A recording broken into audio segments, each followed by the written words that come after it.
ایک دفعہ کا ذکر ہے کہ کسی دور دراز ملک میں ایک محل تھا اور محل میں ایک شہزادی رہتی تھی۔ شہزادی کو وہ سب کچھ مل گیا جو وہ چاہتی تھی، ایک کینڈی کین سائیکل اور یہاں تک کہ ایک ہیرے سے ڈھکا لباس۔ ایک صبح شہزادی اپنی آنکھوں میں لالچی نظروں کے ساتھ بیدار ہوئی۔ مجھے ایک سنہری گیند چاہیے ڈیڈی۔ جلد ہی وہ شہزادی کے لیے ایک شاندار چمکتی ہوئی سنہری گیند لے کر واپس آیا۔ شہزادی سنہری گیند چھین کر باہر باغ کی طرف بھاگی، لیکن وہ پھسل گئی۔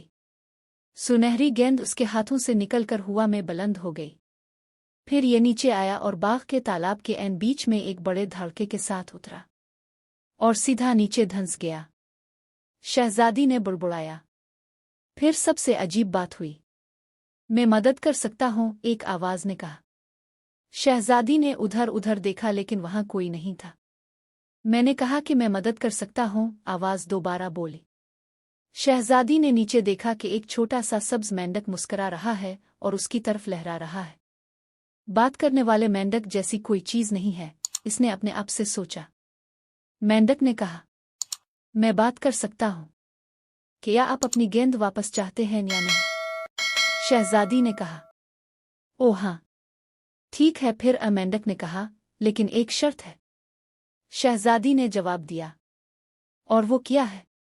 مینڈک نے کہا، اگر مجھے آپ کی گیند مل جائے تو آپ کو بدلے میں مجھے ایک بوسہ دینے کا وعدہ کرنا چاہیے۔ اور وہ تالاب کے بیچ میں اپنے للی پیڈ پر واپس آ گیا۔ شہزادی نے اگلا آدھا گھنٹہ گیند کو چھلکنے، گھومنے اور اسکوپ کرنے میں گزارا۔ مینڈک نے کہا، تمہیں یقین ہے کہ تمہیں میری مدد کی ضرورت نہیں ہے؟ او ٹھیک ہے، شہزادی نے گھبرا کر کہا، ایک بوسے کے بدلے میری سنہری گیند۔ نیدیپ، مینڈک نے کہا۔ وہ پانی میں ڈوبا اور تیزی سے گیند لے کر واپس آیا۔ مینڈک نے کہا، اب آپ اپنا وعدہ پورا کرو۔ لیکن شہزادی نے صرف مینڈک سے گیند چھین لی۔ وہ تیزی سے قلعے کی طرف بھاگے، لیکن کچھ ایسا تھا جو شہزادی نہیں جانتی تھی۔ بادشاہ باہر باغ میں ٹہل رہا تھا اور اس نے سب کچھ دیکھا اور سنا تھا۔ بادشاہ نے کہا، کہاں جا رہی ہو شہزادی؟ ایسا لگتا ہے کہ آپ نے اس مینڈک کو بوسہ دینے کا وعدہ کیا ہے، اور ہمیں ہمیشہ اپنے وعدوں کو نبھانا چاہیے۔ لیکن ڈیڈی، وہ بہت دبلا پتلا اور سبز اور یقین نظر آ رہا ہے۔ بادشاہ نے کہا، وعدہ ایک وعدہ ہے۔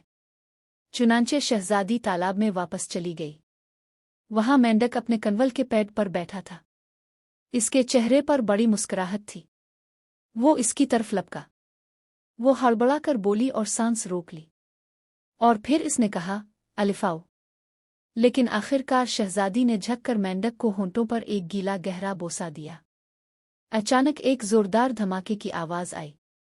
دھواں صاف ہوا تو شہزادی ایک انتہائی شاندار شہزادے کو دیکھ کر حیران رہ گئی۔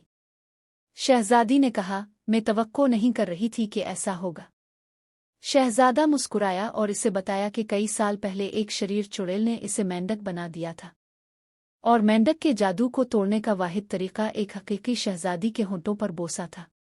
اس دن سے شہزادی بدل گئی اور ہر اس شخص کے ساتھ مہربان رہی جس سے وہ ملی۔ شہزادہ اور شہزادی بہت اچھے دوست بن گئے۔ کبھی وہ تالاب کے کنارے سیر کے لیے جاتے۔ شہزادی زور سے ہنس پڑی جب شہزادہ کہتا تھا، نیڈیپ نیڈیپ۔